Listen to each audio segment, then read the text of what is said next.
March 26, 1986, 12-year-old Michella Welch disappeared while playing at Tacoma's Puget Park with her two younger sisters.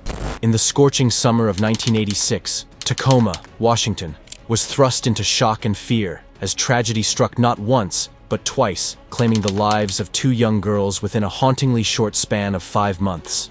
As their cases grew cold, hopes for justice dwindled. However, a glimmer of possibility emerged when the investigations were reignited, unearthing shocking revelations. Would justice finally be served? Let's delve into this gripping tale. The fateful date of March 26, 1986, would forever be etched into the hearts of Michella Welch's family and friends. On this sunlit day, the 12-year-old embarked on a cycling adventure with her two younger sisters at Puget Park, kicking off at 10 a.m. with a delightful picnic lunch. It was only after arriving at the park that they realized that they had left the picnic lunch at home. At about 11 a.m., Michella took it upon herself to cycle back and collect the food. Little did either of the siblings know that this would be the last time they would ever see Michella again.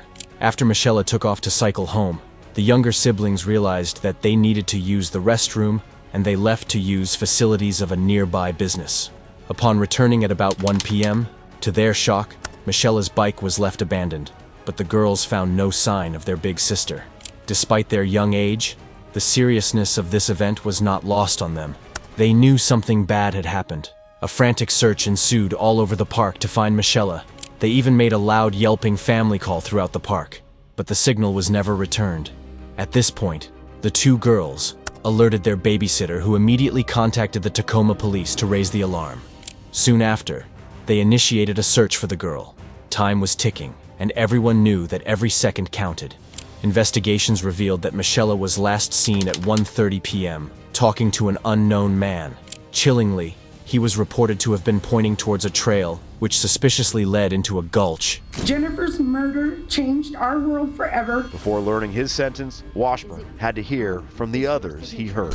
The girls discovered her bike at 2 p.m., raising the haunting question: where had Michella vanished within those crucial 30 minutes? The search continued late on into the night. With the aid of a canine tracker dog, Michella's harrowing fate would be discovered. At about 11:30 p.m., after searching throughout the day, police finally discovered a body in the gulch next to a fire pit. Police were met with a disturbing scene, as her body had been beaten. The assailant had also had his way with her and even cut her throat. The family, friends, and neighborhood had their worst fears confirmed, as the missing persons case was horrifying changed to a murder case. Analysis of the body was completed, and detectives shockingly reported that semen was found on her body. DNA evidence from that failed to match with any records of individuals that the FBI had on file. This didn't stop police from launching a search to track down the perpetrator. While the memory of Michella's sinister disappearance was still very much fresh in the memories of everyone concerned, it wouldn't be the first tragedy to strike the urban neighborhood. On the 4th of August 1986, 13-year-old Jennifer Bastian would go for a cycle, and it would be the last time that her family would see her. Approximately 5 months later, under almost identical circumstances, Jennifer faced a similar tragic fate. At around 2:30 p.m., Jennifer, an avid cyclist preparing for a biking tour, embarked on a 30-block journey from her home to Point Defiance Park. She assured her family of her return by 6:30 p.m., but tragically, that promise went unfulfilled. Concern surged when she didn't return, prompting her family to alert authorities about her disappearance. A frantic search commenced immediately. Yet despite witnesses confirming her presence at the park that day, no successful leads transpired from these eyewitness reports. Weeks passed with Jennifer nowhere to be found, leaving her family and friends in agonizing uncertainty. Then, a pivotal breakthrough arrived 3 weeks later. On August 26th, a jogger in the park detected a disturbing odor while running, prompting a call to the police. 2 days later, a group of joggers stumbled upon a heartbreaking scene. They found Jennifer's body hidden in an underbrush in a wooded area near 5 Mile Drive and Commencement Bay. Jennifer's bike hidden amidst leaves and branches nearby. Detectives quickly made their way to the horrifying scene. Upon investigation, it was discovered that she had been sexually assaulted and strangled. Further searches located her bike nearby, hidden beneath leaves and branches. Detectives investigated a number of lines of inquiry.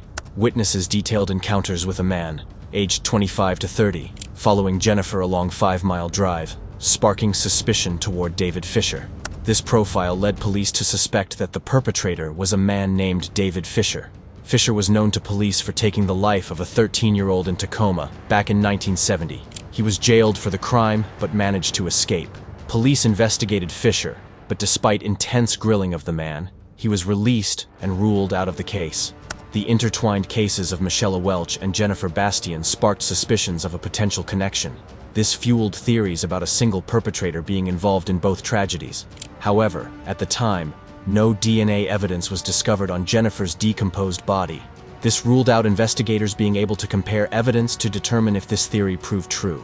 For years, investigators tirelessly pursued leads, yet every avenue led to a dead end, leaving both cases to go cold. That changed when Detective Lindsay Wade reopened them in 2009.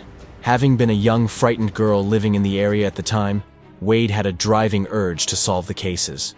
A breakthrough emerged when investigators decided to re-examine a swimsuit for DNA traces and miraculously extracted a semen sample. This proved to be a pivotal moment in the case. Detectives could now compare the two DNA samples and finally answer the probing question, whether it was the same person who attacked the two girls. Finally, after over 25 years since the girls' harrowing ordeals, police now had an answer. Lab reports revealed that it was in fact two different individuals that had taken the lives of both girls. But the analyzing of this newfound evidence didn't stop there. The sample was compared with samples gathered by the FBI. Unfortunately, that failed to offer any leads. By now, advanced DNA technology existed, and investigators were not shy to use it. Such technology had been paramount in the capture of the original Night Stalker. Genetic genealogy would prove to be a critical element in tracking down the two perpetrators. Investigators compared the samples with those in the genealogy database, and finally, police received the lead they were looking for.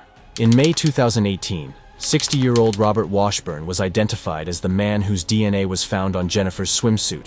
Washburn had been a suspect in the case from the very start. He only lived 2 miles from Point Defiance Park and often jogged there. Washburn had come forward to police when he reported seeing a jogger matching the profile of Michella's attacker. Even more suspiciously, he reported being in the park after Jennifer's disappearance, and there are also suspicions that he could have been the jogger who reported the foul smell in the park.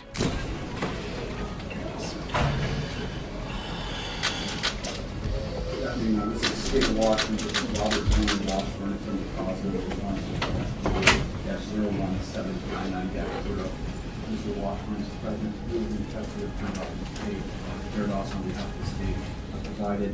Amid a reinvestigation, authorities approached Washburn to provide a DNA sample, and to everyone's surprise, he voluntarily complied. Shockingly, the DNA proved to be a match. This led to his arrest, where he confessed to luring the girl into the woods, where the vicious assault began. Washburn's guilt culminated in a guilty plea to first-degree murder in January 2019, earning him a 27-year sentence. Robert Dwayne Washburn. More than 32 years later, the mystery of who killed Jennifer is over. How do you plead? Guilty. 61-year-old Robert Washburn admitted he grabbed and strangled the 13-year-old in the woods of Point Defiance Park. In a turning point in June 2018, the DNA results pinned 66-year-old Gary Hartman as the match to the genetic material discovered on Michella's body. Further analysis in a genealogical database linked the DNA to both Hartman and his brother. Samples from both brothers were taken. Subsequently, investigative efforts unveiled Hartman as the perpetrator responsible for Michella's tragic demise 32 years prior. Shockingly, records revealed Hartman's proximity to Puget Park, a mere 2 miles away, where he served as a nurse in 1986. Surprisingly, he had no prior convictions and had never been considered a suspect. In a March 2022 bench trial, Hartman would finally face his fate, receiving a minimum 26-year prison sentence. This judicial resolution marked the culmination of over 10,000 exhaustive investigative hours, spanning 36 years in the pursuit of justice. Prosecutors have charged 66-year-old Gary Hartman of Lakewood with murder and rape, decades after the killing of the 12-year-old girl at Tacoma's Puget Park. A DNA sample collected at the scene of the crime is key to the case, and police say it ties Hartman, who has no known criminal history, to the crime. While the closure doesn't bring the two girls back, it stands as a testament to justice for those affected by these heinous crimes. If you enjoyed this video, then please show your support for this channel by subscribing or leaving a comment with your thoughts on this video.